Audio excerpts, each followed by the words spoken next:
In a recent video I did about supercontinents through Earth's past, I hinted at the end about a potential future supercontinent that might cause the extinction of mammals. So that is exactly what we'll be talking about in today's video. How this next supercontinent might form, why we think it might form this way, what it will cause in terms of climate and environmental changes, and why we think that might wipe out mammals on Earth.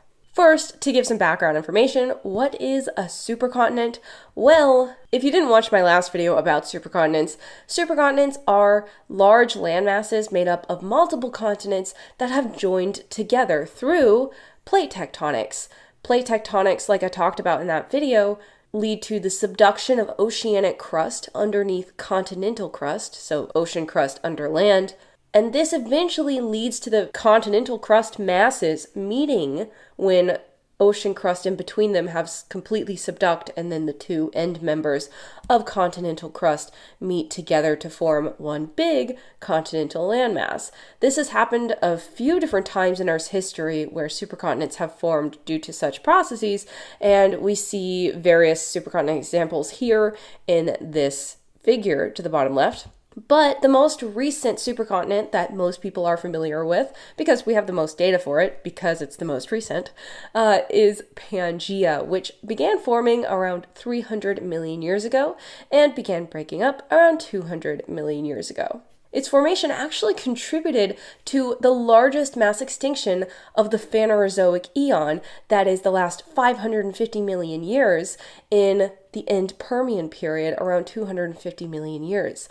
The major reason the formation of this supercontinent contributed to the mass extinction at the time was due to a massive increase in aridity or dryness across the continental land of Pangea, because so much of that land was far away from ocean margins, and it was also lifted as everything smashed together to form the supercontinent, to the point that it caused a lot of dryness and what we call desertification of the land, drying up of the land. And this was really hard for the terrestrial life at the time, as well as plant life, which needed moisture availability instead of dryness in the air and in the soils.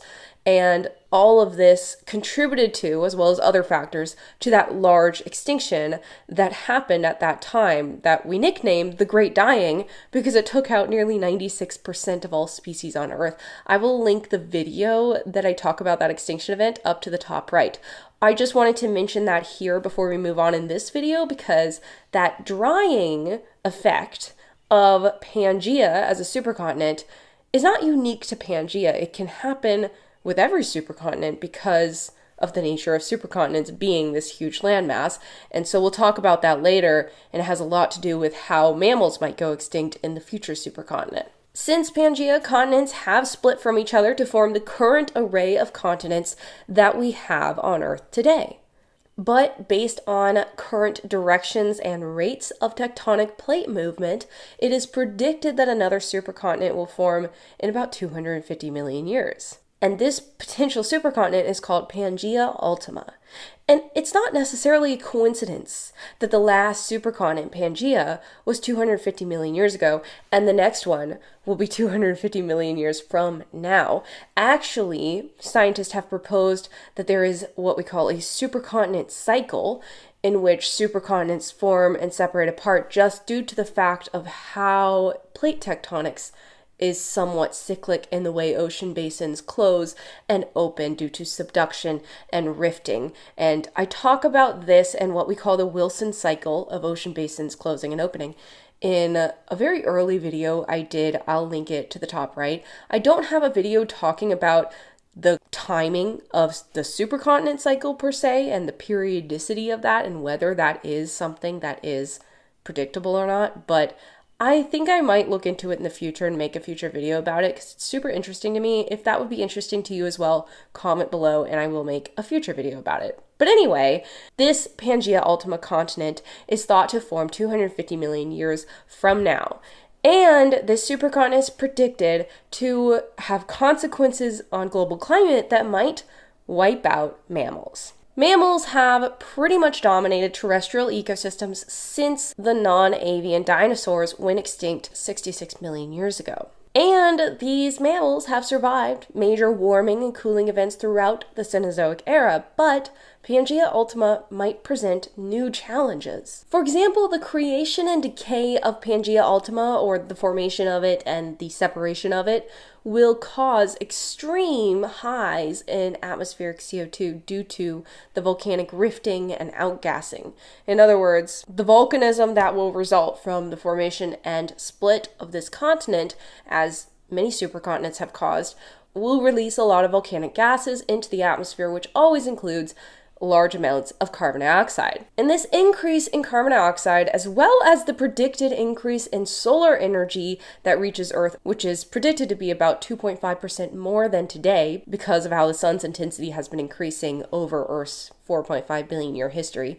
In any case, this solar energy increase, this increase in CO2, as well as the dryness that will result from the formation of the supercontinent, which we also call desertification of the land, the drying up of the land. All of these things will cause harmful warming and drying across the supercontinent that will be really hard for mammals to adapt to, especially at the rate that it'll likely be. But wait a second, aren't we currently undergoing similar rapid warming? And if so, will mammals even survive until 250 million years from now to undergo this extinction event? Well, we don't really know for sure. It depends on how future climatic feedback mechanisms operate, depending on a lot of different current changes, as well as our own actions and how animals adapt. And it depends on a lot of factors that are currently going on and that might change. But most scientists predict that a great decline of mammals during the current event will occur, but it might not be a complete extinction. Therefore, if they do survive, even just a small set of species of them, even if we're not there as mammals in the future, they will likely recover in 250 million years, because that's a long time, and therefore be plentiful enough to undergo quite a massive extinction due to the formation of Pangea Ultima. That said, I do want to make the disclaimer that if mammals undergo a significant enough decline during the current sixth mass extinction event that Earth is currently undergoing, this could lead to, as they recover in the next 250 million years, this could lead to sufficiently different enough mammals, in other words, they're adapted to different conditions, maybe warmer conditions, that might better survive a future warming and drying event. So our models and estimations of how mammals might survive or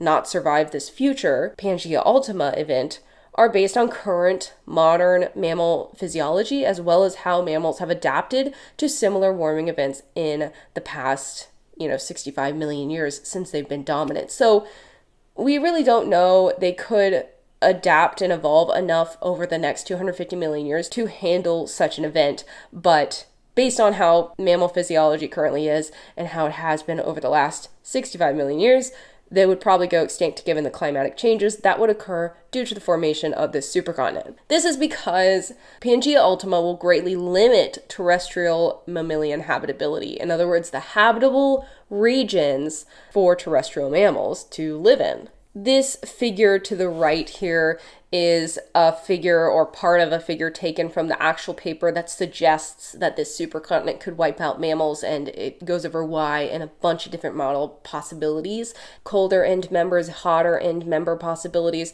and more habitable regions versus less habitable regions depending on what might happen and how the continent and climate might progress together. So they go over all these different possibilities with regards to humidity and temperature and habitable regions and all of these things based on the models, and it's really, really cool. Highly recommend you check it out. It will be linked in my description below.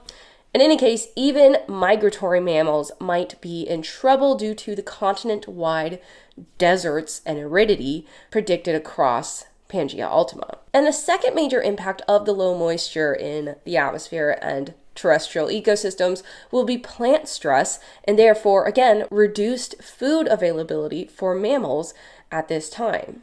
But could mammals adapt to the increased heat stress? This is kind of the question we pondered a few slides ago about they have 250 million years. Could they adapt better to these conditions that they might face during Pangea Ultima? Studies show that mammal thermotolerance upper limits, or temperature upper limits, have not increased greatly during past rapid or even slower warming events. For example, the rapid spike in warming during the PETM around 55 million years ago, or the slow spike in warming during the early Eocene optimum, or EEO, right after the PETM. Neither of these events, rapid or slow warming, seemed to help mammals adapt to increased, temperatures, at least in terms of their tolerance for warm conditions. Maybe they just moved or migrated instead of increasing their tolerance through evolution and adaptation. And the physiology of mammals suggests that increasing their thermotolerance would be a very slow process, only up to about 0.6 degrees Celsius per million years. And that's a lot slower than a rapid warming event like this would be. And their physiology also suggests that their upper limit of their thermotolerance, their temperature tolerance, of about 40 degrees Celsius, or about 105, I think, degrees Fahrenheit, is rarely crossed throughout not only today, but also the past 65 million years of their evolution, even during events like the PETM and EEO. Eventually, however, weathering feedbacks, continental weathering feedback mechanisms that regulate climate on Earth and the carbon cycle, will regulate atmospheric CO2. In other words, they will cause the sequestration of carbon dioxide from the atmosphere and bury it back into the rock record. Well, they would transport it back into the hydrosphere, or the oceans, and then eventually cause the burial of carbon-containing rocks like calcium carbonate, limestone, as well as organic carbon deposits in the rock record. And this helps to regulate the carbon cycle and bring back down the carbon dioxide levels from the atmosphere after a rapid spike event like this. However, this weathering feedback operates on longer timescales than will matter for mammalian habitability. In other words, the rate at which this warming would occur and the mammals would go extinct would be too fast for the weathering and burial of carbon to take over and bring back cooler and more stabilized conditions. And so this would happen too late, and the mammals would have already gone extinct or been at least greatly declined. I talk more about why and how weathering decreases atmospheric carbon dioxide in a lot of videos, but I'll link one up to the top right that you might find helpful that is about carbon sequestration in general and different mechanisms for that. And I think it starts around 11 minutes in this video where I talk about the weathering specifically. But in any case, mammals might not have to worry after all, because this Pangea Ultima supercontinent that has been proposed is only one of four possible supercontinent scenarios that might form in 250 million years that have been proposed. This includes Novo Pangea, and I just realized as I'm filming this that I switched the labels for Novo Pangea and Pangea Ultima. Please switch those in your head. This one to the right, top right, is Novo Pangea, and this one to the left has been the one we've been going over, which is Pangea Ultima. And then we have the possibility of Eureka, I don't know if I'm saying that right, sorry, and Amasia, which is very different than the rest of them. Which one of these possibilities will actually happen depends on different possible plate tectonic movements. Since the breakup of Pangea, the Atlantic Ocean has been opening and widening, and this is closing the Pacific Ocean. So, if the Atlantic continues opening and the Pacific continues closing, the Americas would likely collide with the northward drifting Antarctica and then into the already collided Africa and Eurasia, causing the formation of Novo Pangea. But there's also a possibility that the Atlantic Ridge might actually slow down and start closing the Atlantic Ocean instead of continuing to widen it. There are two small subduction arcs or subduction zones in the Atlantic that could potentially spread along the east coast of the Americas, causing the closing of the Atlantic Ocean and the formation of kind of a redone Pangea, which is Pangea Ultima, the one we've been talking about throughout this video. This new supercontinent would be surrounded by a super Pacific Ocean rather than Atlantic one like Novo Pangea. But if the Atlantic develops new subduction zones, which might already be happening, both the Pacific and the Atlantic might close, and a new ocean basin would need to replace them. Essentially, as one ocean basin closes on Earth, another one typically opens. If both the Atlantic and Pacific are closing due to subduction under continental plates, then somewhere, somehow, another ocean basin would be opening due to rifting apart of Earth's crust. In this scenario, the Pan-Asian Rift, currently cutting through Asia from west of India up through the Arctic, would open to form this new ocean.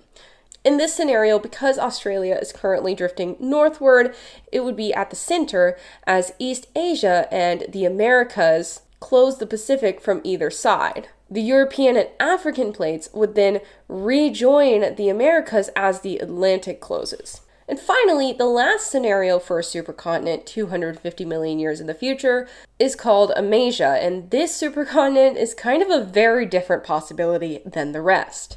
Several tectonic plates are currently moving north, which is thought to be driven by anomalies in Earth's mantle or interior left by Pangea. Thus, the continents, excluding Antarctica, which would remain in the South Pole, may keep drifting north, eventually gathering around the North Pole in a supercontinent we'll call Pangea. In this scenario, both the Atlantic and Pacific would remain mostly open and obviously much more mixed. But of these supercontinents, Novo Pangea seems the most likely, assuming the continuation of modern-day plate movement. The other scenarios all assume some other processes, however large or small, will come into play. But the real question you might be wondering is, will mammals still face extinction if other supercontinent possibilities form instead of Pangea Ultima? Again, sorry here for the mislabeled figure. This is meant to be Pangea Ultima with the hole in the middle, and this is Novo Pangea. Anyway, will the mammals still go extinct if a different scenario happens? We don't really know for sure. But all of the supercontinents other than Pangea suggest a supercontinent landmass centered in the tropics and would likely lead to climates similar to PU or Pangea Ultima. Therefore, yeah, they probably all cause at least a major decline in mammal life, if not a full extinction. Whereas Pangea, with it centered over the North Pole, this actually might lead to greater cold stress than heat stress on mammals. However, even in the heat stress scenario, there might be some survivors. For example, marine mammals will be somewhat protected from the extreme terrestrial conditions, the drying and the warming, on the supercontinent. And likewise, burrowing, cave-dwelling, and nocturnal mammals might also survive, as they'd be more protected from the drastic temperature changes at the surface of the continent. So things like bats, for example, are very well adapted to this because, one, they can fly, and more easily maybe move away from immediate harmful conditions. And also they're cave dwelling, they are nocturnal, so they're active at night rather than the day, so in the cold part rather than the warm part of the day. And other mammals that burrow can be protected. We saw this was a factor that was likely what helped mammals survive the non-avian dinosaur extinction 66 million years ago as well. So it might be a factor in this 250 million year from now extinction as well. So there may be some survivors that, like all great extinction events in Earth's past, re-diversify and recover greatly after the event, or in the millions of years following the event, as we see in the rock record with how life always recovers after extinction events. But in any case, who knows if in 250 million years humans will even be there to see it or not? I don't know, but it's an interesting bit of research that I really enjoyed learning about, and I hope you guys did too. And with that, references are linked in my description down below as always, and I will see you guys in the next one. Bye! Sorry for my nasally voice today. I am sick, but I had to film this.